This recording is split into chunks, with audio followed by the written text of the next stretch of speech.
Bonsoir Sophie Audugé. Bonsoir. Vous êtes présidente de SOS Éducation. Mathieu Bock-Côté, pourquoi avoir choisi d'inviter ce soir Sophie Audugé? Parce qu'un thème tourne en boucle dans l'actualité, sous le signe de l'inquiétude, de l'indignation ou chez d'autres de l'enthousiasme, c'est la question de l'éducation sexuelle à l'école.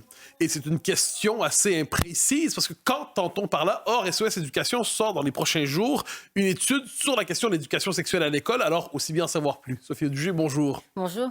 Alors, le thème, je l'ai dit, tourne en boucle dans l'actualité depuis un temps. On ne sait pas exactement à quoi cela réfère quand Pape Ndiaye en parle, quand Gabriel Attal en parle. Est-ce qu'on parle de la même éducation sexuelle à l'école? Cela dit, vous publiez un rapport lundi au cœur. Donc, la question que je vous poserai d'abord, tout simplement, quel principe ou quelle philosophie a animé ces dernières années l'éducation sexuelle à l'école? Alors en réalité, en 2001, il y a une loi qui va imposer 3 séances d'éducation à la sexualité à tout niveau d'âge par an. Et cette loi ne sera que très peu appliquée.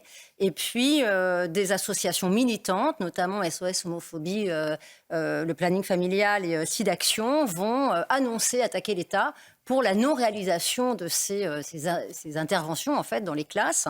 Et là, Pape Ndiaye décide d'en faire la priorité. Donc c'est tout récent. C'est très récent le fait qu'il y ait une mobilisation militante pour imposer la réalisation de ces séances. En parallèle, dans les écoles, on commence à avoir un certain nombre de dérives, c'est-à-dire qu'on se rend compte que ces interventions sont réalisées souvent par des associations militantes ou avec des infirmières qui ne sont pas formées au développement de l'enfant. Et on se retrouve face à des dérives très graves, des propos tout à fait inadaptés à l'âge des enfants. Ces propos nous sont remontés avec l'association Les Mamans Louves et nous décidons d'écrire à Pape Ndiaye, donc alors ministre de l'Éducation nationale, et on l'informe de dérives très graves qui impactent le développement de l'enfant. Donnez quelques exemples de ces dérives dont vous parlez. Alors, pour le plaisir, on peut sucer les testicules du garçon. C'est pour à quel âge on en fait ça avec son enfant? En CM1, en CM2. On a une douzaine de cas qui seront repris dans notre rapport, des cas très concrets, parmi les plusieurs dizaines qu'on a reçus. On va avoir une jeune fille qui a été abusée sexuellement quand elle était petite, qui va en avoir un traumatisme très important puisqu'elle va être déficiente et puis elle va être en classe Ulysse et elle va se retrouver en classe de 4e en cours de SVT. On va l'obliger à mettre un préservatif sur un sexe factice, elle va refuser et on va l'obliger. Et donc là, pareil, on estime qu'il y a là un non-respect du consentement, principe élémentaire qui devrait pourtant faire place intégrante dans cette éducation. Et on écrit à Pape Ndiaye, il y a un certain nombre de courriers, de situations concrètes comme celle que je viens de vous évoquer, tout à fait inappropriées, dangereuses, qui créent des traumatismes graves chez ces enfants. Et mutisme total. Aucune réponse. Et puis d'un seul coup, on voit que Pape Ndiaye a sollicité le Conseil supérieur des programmes. Et là, on décide d'écrire au Conseil supérieur des programmes pour demander une audition. On met en place un comité d'experts avec des médecins et on décide d'engager un travail. Ça fait plus de 10 mois. Et on va ensemble réfléchir à comment on peut redonner du sens à cette question-là, du point de vue de la science, du point de vue des médecins et d'un collectif de médecins qui vont travailler avec nous pour produire ce rapport de presque 200 pages. Alors, qui dit éducation sexuelle, plusieurs significations sont possibles. Si on dit, par exemple, d'un côté, apprentissage biologique de base, défense de l'intégrité de l'enfant, apprendre à se protéger contre la pornographie, donc ça pourrait relever de l'éducation sexuelle. Est-ce que c'est de cette lecture, cette philosophie, cette vision dont vous vous inquiétez? Alors non, si vous voulez, ce qu'il faut savoir d'abord, c'est qu'il y a toute une manipulation sémantique dans cette affaire-là. C'est-à-dire qu'aujourd'hui, on a bien vu que le problème était quand même important, c'est-à-dire qu'on sexualise précocement des enfants. C'est-à-dire? Ça veut dire qu'on considère dans ce projet d'éducation à la sexualité que l'enfant naît avec une sexualité. C'est-à-dire qu'il va avoir une sexualité dès qu'il naît, tout simplement parce qu'il a un sexe. Ce qui est aberrant d'un point de vue du développement de l'enfant. C'est-à-dire que c'est pas parce que vous avez un sexe que vous avez une sexualité. De la même manière, c'est parce que vous avez des jambes que l'enfant marche quand il naît. Tout ça relève d'un développement cognitif d'abord, ensuite affectif, et puis psychique qui viendra bien plus tard, c'est-à-dire à partir de la puberté, où là, effectivement, on pourrait parler de fonctionnalité de la sexualité qui demande à être accompagnée. Mais ce dont on parle là, entre des enfants de 3-4 ans, puisque aujourd'hui ils sont en maternelle à cet âge-là, jusqu'à, on va dire, 12-13 ans, c'est-à-dire la 5e, la 4e, ce sont des enfants qui sont prépubères, donc qui n'ont pas de sexualité fonctionnelle et à qui on va parler très tôt de masturbation, de fellation, de sodomie, d'aller se regarder le sexe à la maison, voilà. Et ça, si vous voulez, ce qui est très grave quand on fait ce genre de choses, c'est qu'on le fait ce qui ne peut pas se faire normalement dans un espace qui est celui de l'école, qui est celui de l'instruction, en niant totalement les connaissances que l'on a pourtant du développement cognitif de l'enfant. C'est-à-dire qu'on va parler à des enfants qui ne sont pas capables de recevoir ces informations-là, de quelque chose qu'ils vont devoir prendre en eux, ça va faire une effraction chez eux, et dont ils n'auront aucune autre solution que soit de la mettre en œuvre, avec tous les risques que ça comporte, soit d'avoir un traumatisme qui aura des conséquences sur leur développement cognitif. Alors, mais simplement pour savoir exactement de quoi nous parlons, vous évoquez donc des principes, une vision de l'enfant, donc une vision de l'enfant comme être sexuel, dis-je, qui s'ancre dans quoi? Qui s'ancre dans des programmes qui existent dans du gouvernement français. Alors, d'où sont, où peut-on retrouver les sources affirmées, théorisées, conceptualisées du programme que vous nous exposez? Alors, si vous voulez, quand vous vous intéressez à ce sujet-là, c'est-à-dire que vous vous dites, mais où est-ce que cela a démarré? En fait, vous allez pouvoir vous documenter en allant consulter les standards européens pour l'éducation à la sexualité produits par l'OMS en 2013. Et après, vous pouvez remonter le fil de l'histoire. Et là, vous allez vous retrouver dans l'affaire Alfred Kinsey, c'est-à-dire ce savant fou qui va donc défendre une idée de sexualisation infantile, qui défend le principe de la pédophilie, de l'inceste, et qui va installer aux États-Unis, dans les années 60, tout un programme de formation de l'éducation qu'on va appeler positive, c'est-à-dire qu'il faut reconnaître à l'enfant la capacité d'éprouver du plaisir et à consentir à 4 ans ou à 6 ans. Mais et là, qu'on c'est s'entend très bien. formel. À moins que je comprenne mal, vous n'affirmez pas que les programmes portés par le gouvernement français ou européen sont fondés sur la promotion de la pédophilie. C'est pas ce que je comprends de ce que vous dites. Je dis qu'à partir du moment où on considère que l'enfant a une sexualité et qu'il peut consentir, je peux vous donner un exemple? Allez-y. Alors, je vais vous donner un exemple, parce que je pense que c'est mieux que tout... voilà. Donc, par exemple, dans ces fameux standards européens d'éducation à la sexualité de l'OMS, à l'âge de 0 à 4 ans, on va considérer que l'enfant est en capacité de refuser, si l'expérience sexuelle, l'expérience de sexualité, ou le ressenti n'est pas plaisant. Il devrait être capable, à 0-4 ans, de dire oui ou non. De 4 à 6 ans, il va falloir lui apprendre à utiliser un langage sexuel de manière non agressive. Alors, je ne sais pas si vous connaissez beaucoup d'enfants de 4 à 6 ans, mais un enfant de 4 à 6 ans qui utilise un langage sexuel, il faut d'urgence s'intéresser à cet enfant et se demander dans quelle mesure il a pu être confronté à des situations traumatiques pour pouvoir utiliser un langage sexuel en plus agressif.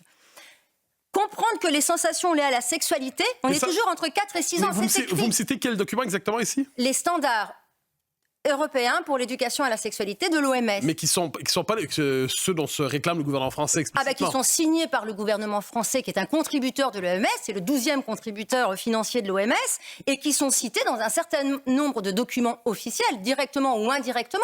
À partir du moment où vous retrouvez, si vous voulez, le principe d'une sexualité infantile et le principe d'une capacité de consentement à un enfant de 4 ans ou 6 ans, évidemment qu'on fait référence à ces travaux-là. Et ça, vous allez retrouver dans toute une multitude de travaux, et notamment en premier desquels la stratégie de santé sexuelle française 2017-2030, qui est très claire sur le fait qu'elle veut défendre une nouvelle idée de la sexualité, une sexualité positive qui fait partie de la santé et qui permet d'éduquer les enfants dès le plus tôt possible, de manière à ce qu'ils soient capables notamment de s'autodéterminer. Donc là, on va faire le lien avec l'autodétermination, c'est-à-dire l'idéologie du genre. Alors ça, on va y arriver. Arthur de Vatrigan. Juste, vous avez dit en introduction que vous avez fait remonter toutes ces alertes, tous ces rapports que vous avez reçus. Je suppose que vous avez beaucoup de parents qui ont dû faire remonter ces informations au ministère de l'Éducation, qui était Pap Ndiaye à l'époque. Quelle a été leur réponse? Aucune. Nous avons reçu aucune réponse. Et donc la dernière action, le dernier courrier que nous avons adressé, nous l'avons adressé à Gabriel Attal venant d'être nommé, et nous n'avons reçu aucune réponse. On a considéré que la saisine du Conseil supérieur des programmes pour produire de nouveaux programmes d'éducation à la sexualité était quelque part une réponse indirecte à notre action. Nous, notre objectif, aujourd'hui, c'est clairement de demander qu'il y ait une clarification de la position de l'État français sur cette question très simple. Est-ce que l'État français et le ministère de l'Éducation nationale considèrent qu'un enfant de 4 ans, de 6 ans, de 8 ans a est un enfant qui a une sexualité fonctionnelle et est-ce qu'il est en capacité de consentir ou pas. Alors, on arrive à la question de la théorie du genre, l'idéologie du genre dans un instant, mais simplement parce que ce que vous affirmez est lourd, c'est assez brutal en quelque sorte. C'est alors qu'on se comprenne bien. Vous dites, il y a à l'origine de ça la figure de Kinsey, bon, très bien, mais vous distinguez, je devine, les programmes européens, ainsi de suite. Parce que j'insiste vraiment sur ça. Est-ce que vous utilisez vraiment le terme corps sexuel, pédophilie pour parler de ces programmes-là, où vous marquez quand même une distinction claire entre d'un côté la pédophilie qui est un crime atroce et de l'autre côté peut-être une conception de l'éducation sexuelle qui n'est pas la vôtre, mais utiliser le terme pédophilie, c'est autre chose. Alors non? si vous voulez, soyons clairs, quand vous dites une conception de l'éducation sexuelle qui n'est pas la mienne, moi j'ai pas de conception de l'éducation à la sexualité. Moi je demande à des médecins, à des pédiatres, à des pédopsychiatres de décrire le développement de l'enfant, de décrire ce qu'un enfant de 4 ans, de 6 ans, de 8 ans est capable d'apprendre, est capable de comprendre, est capable d'élaborer. Quand ces médecins me disent « Attention, quand vous allez parler à un enfant d'un réel sexuel adulte, comme par exemple des pratiques sexuelles, là, vous parlez de cela à un enfant qui n'est pas capable de recevoir cette information-là. » Or, si l'objectif du ministère de l'Éducation nationale aujourd'hui, c'est de faire de l'éducation à la sexualité un enseignement, sur quelle discipline s'appuie-t-il? Quand vous enseignez des mathématiques, vous avez un corpus d'enseignement et on va ajuster ce qu'on apprend à l'âge de l'enfant par rapport à ses capacités cognitives. Ce travail-là n'est pas fait là. Donc de quoi on parle? Comment on mesure le risque qu'on fait prendre à des enfants quand des intervenants, qui sont parfois des militants, viennent dire à des enfants des choses comme tu peux faire le sexe par les fesses, tu peux sucer ton camarade, c'est comme sucer un bonbon Haribo. Quelles sont les conséquences de cela sur un enfant? Quand vous citez de tels propos, cela dit, ce sont les propos d'associations militantes qui ont été invitées à l'école? Alors, ce sont les propos d'enfants sortis de l'école et de parents sidérés de ce qui se passe avec des enfants qui sont en réaction traumatique. Évidemment, quand on refait le film, on se rend compte que ce sont souvent des associations militantes ou des infirmières, que l'administration ou la direction de l'établissement va prendre du recul en disant « mais alors nous, on n'était pas complètement au courant, vous avez raison, c'était déplacé, oui, c'était pas approprié, etc. » Et là, qu'est-ce qu'on fait nous? On revient au texte de loi, c'est-à-dire qu'il n'y en a qu'un seul, c'est la circulaire de 2018. Et la circulaire de 2018, effectivement, elle dit « attention, pas de sexuel stricto sensu en primaire ». Oui, mais sauf que quand il y en a, comment on fait? C'est important. Donc, vous dites la circulaire qui existe proscrit le sexuel au primaire. Proscrit, normalement, c'est très clair, hein, dit il n'y a pas de pratique sexuelle stricto sensu présentée. Sauf que ce n'est pas ce qui est fait. Et quand nous, on alerte en disant attention, ce n'est pas fait, on n'a pas de réponse. Vous voyez ce que je veux dire? Et quand on va voir les chefs d'établissement où on accompagne les parents toujours très calmement en disant écoutez, ça sert à rien d'être agressif, vous posez des questions, vous expliquez qu'il y a eu une erreur, qu'il faut faire une réparation, hein, c'est pas neutre. Et là, on va dire ah non mais c'est la loi, c'est obligé.